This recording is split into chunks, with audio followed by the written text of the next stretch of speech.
One of the advantages of doing the inner work is becoming more aware of the things that are the things that are getting pent up, that are about to burst.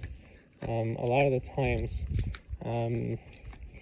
health, whether it's burnout or even relationships, you'll get these flare-ups where all of a sudden it seems like you've reached a point of no return in health or a relationship, and very often that's unfortunately at the point where it's very hard to repair or fix, and then you have to deal with like a complete new rebuild.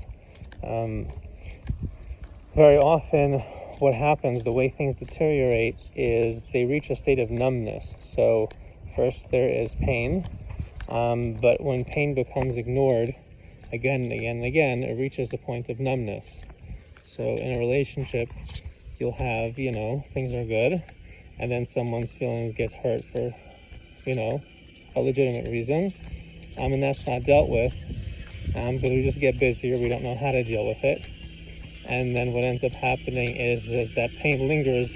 Eventually, it becomes too much to be feeling an intense level of pain, and it turns into numbness.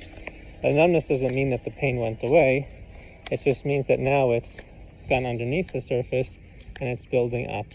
And so that's, one of the advantages of becoming more aware of where you're holding in every part of your life, is you get to release and deal with those pent-up things more proactively, so that they don't all of a sudden flare up and then force you to make an entire new rebuild. Because if you have to rebuild your health because you burned out health-wise, or a relationship because a marriage fell apart, you're talking about you need to rebuild now your whole life.